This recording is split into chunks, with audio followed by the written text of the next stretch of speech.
I want to preface this video by saying that this isn't some apology. I still stand by everything I said in the video I made about Dragon's Dogma 1 back in March. This is just another video essay about Dragon's Dogma 2 made by someone who is a fan of the series and fantasy RPGs and is in no way associated with Capcom. There will be spoilers from both the original game and the sequel. It's already been over a month since its release, and I figure that if you're watching this video, you either already beat the game, you already got most things about the story spoiled, or you never intended to play the game but you just had to be part of the online conversation and you're watching the video just to borrow my opinion. Also, I apologize in advance for the lack of specific Dragon's Dogma 2 footage. I'm being held by the limitations of my hardware, so I'll be using a friend's footage from the PS5 version of the game as my backdrop. So get comfortable, eat some mashed potatoes, and I'll just start getting stuff off my chest about Dragon's Dogma 2.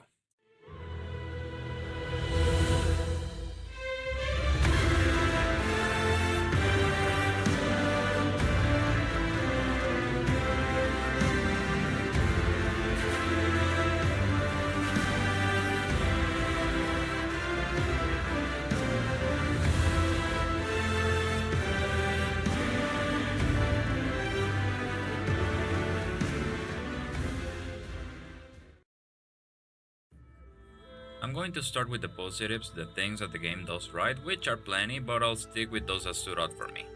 The character creator saw a major overhaul, allowing us to create characters in finer detail than in the original game, which led to people using the free character creation demo to make carbon copies of famous characters and actors, as well as unholy abominations that still haunt my nightmares and likely will for the rest of my life.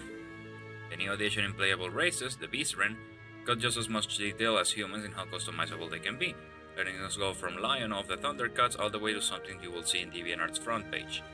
Characters look great in the RE engine, and the level of things you can toggle and play with is outstanding.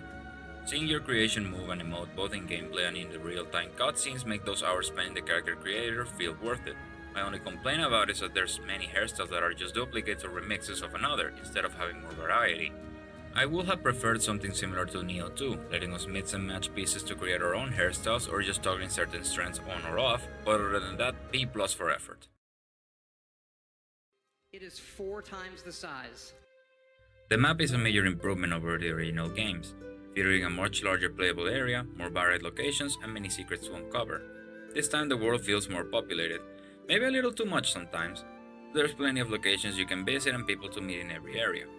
The cities are massive and now have more logical design about them, and feature plenty of houses you can break into to steal everything that isn't nailed down to the floor. The Kingdom of Vermont features verdant, lush forests and mountains teeming with wildlife as well as monsters that you can catch hunting the local fauna or sometimes unlucky travelers. The Empire of Batal, on the other hand, is a host to arid wastelands where only the strong survive, and the monsters that populate the area are quite a wake-up call for anyone who will venture past the border's gate. Further past it, we reach the Volcano Island, which is basically the game's equivalent of Australia. And then there's the Unmoored World, which is pretty much what the end of the world will look like when God decides to call it quits and take his ball home. Littered around the map are plenty of camping sites and inns that you can use to recover from the arduous journeys you'll undergo as you progress through the list of story missions given by different characters. On top of them, there's numerous side quests that can range from helping a soldier defeat a strong enemy in a spooky swamp to carrying a geriatric old man to the nearest spa for a soak in the largest body of Gamer Girl bathwater. Fast travel has become more commonplace with odds cards and continues to exist in its original form via fairy stones and port crystals, all available within the first few hours of the game. Although initially the price on the latter can feel a little daunting, as you grow in power and climb the ranks of economic classes, they become commodities you can afford after 10 minutes of exploring or simply completing a fellow Arisen spawn quest, which brings me to the next point. Following the first game's design choice of making this a single-player but connected game, our trusty AI companions make a comeback in glorious 4K or whatever your screen resolution is. They're still just as chatty and willing to point out the obvious as they were in the original, but they've received a massive improvement in how they behave and react to situations, for the most part. Now they're capable of having actual conversations with each other, which adds some levity to your journeys throughout the land. The different personalities lend themselves to humorous exchanges and neat contrasts within your party. Furthermore, pawns can now remember not just quests they've completed in other worlds, but also fellow pawns they've traveled with and a reason they have served, and your own will tell you all about it whenever they return from their journeys beyond the rift. Pawns will now also point out treasures and locations you might not yet have seen, and will gladly guide you to them, or your current quest objectives should they have learned how to complete it in another world. Much like in the original game, you can run through the game without them if you're feeling capable of braving the world in solitude, but I myself prefer to keep mine around so that I have someone to play catch with. You can make your pawn a popular hire by giving them quests to complete with other reasons, setting up rewards for completion. Set quests can range from simply acquiring a particular item, to slaying monsters that scour the land, or merely camping around a certain area. It's a neat system that ensures that even the players that started later or that don't play as often will have their pawns hired just as much as those people that were playing from day one. Now you don't have to dress your pawn in a battle bikini to bring you some RC, though it certainly doesn't hurt for them to show some skin. Like Flickazoid said in his video, the system is not pay to win, it's pimp to win.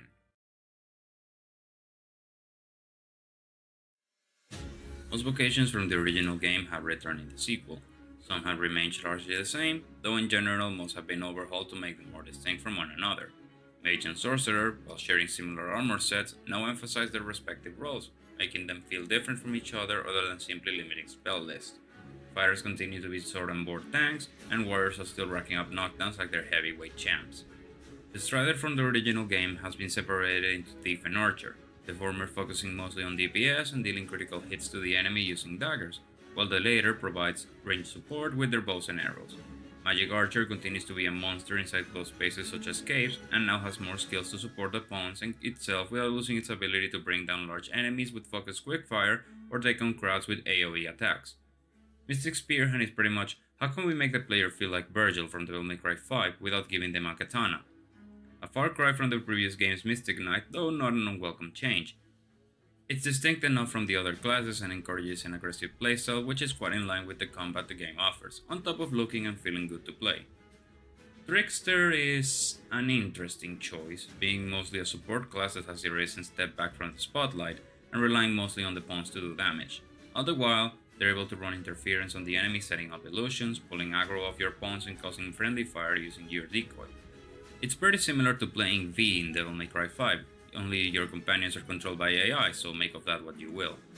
The last class in the game is Warfarer, which allows the Arisen to use every weapon and armor in the game without restrictions, the only downside being that they cannot make the use of the Maester skills from the other classes. On the flip side, they're able to change weapons on the fly to perform interesting skill combos that they otherwise would not. So yeah, basically like playing as Dante if you're following the Devil May Cry 5 comparisons. Combat continues to be as quick and frantic as in the original, with regular enemy encounters taking only seconds for an experienced party. Many skills from the original game have become basic tools for their respective vocations, enabling you to equip more damage or support skills without sacrificing utility. The melee classes now automatically target and swing at enemies depending on position, and have been given skills that let them even the playing field against enemies that they had no direct response to in the original.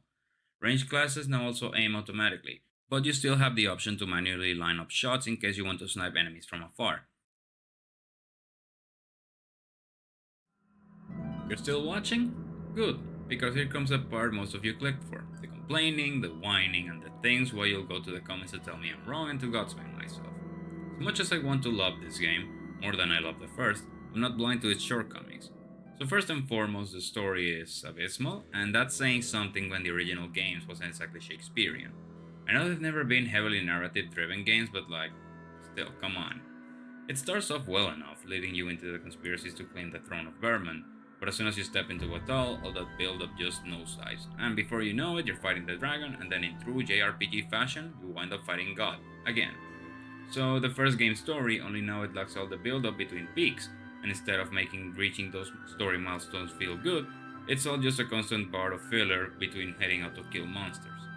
Characters are just walking stereotypes, there's really no substance to them or anything that makes them memorable.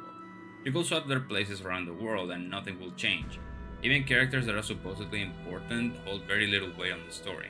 I understand this is a fantasy RPG where you play the hero to all folk and is eternally cursed to do everyone's chores, but I would have expected at least some cutscenes for some of them. Definitely, some bandit you can easily miss gets 2 fully animated cutscenes. Empress Nadinia takes up a third of the cover art, yet her impact on the story is null, other than telling you a different version of "I hope we can work together when you become sovereign" speech everyone else gives you when you go through their quest. Despite how hyped up they were in the promotional material, nothing about the Beast Rain is explained, other than they're discriminated in Burnward and don't like pawns. Elves get even less screen time, being confined to an optional corner of the map, and of the grand number of 2 dwarves in the game, only one is useful due to being able to smith. The Lambent Flame gets no reason why it's worshipped so by the Batali, might as well just be moth people worshipping a big green torch. Protheus and the dragon only give you a surface level explanation of how they came to be, and the other characters who should be able to tell you more about this don't even get the option to do so. The amount of lore obscuration in Dragon's Dogma II will make FromSoft blush. There are countless areas that have been hastily blocked off with rubble and dirt, the equipment system is an abysmal downgrade compared to the first game, vocations are poorly balanced. Thief and Sorcerer get 2 Maester skills each, while the Trickster vocation has less skills than every other class. Warfare is cool on paper until you realize you're still limited to only 4 skill slots, with being able to quickly switch weapons picking one of them. The Dragon's Plague system was recently nerfed into the ground to the point where I think some people are going to go through the game without having the tutorial ever pop up for them. Personally, I never had an issue with it, but I understand having a whole city wiped out without warning could be a rather harsh lesson to learn for some people.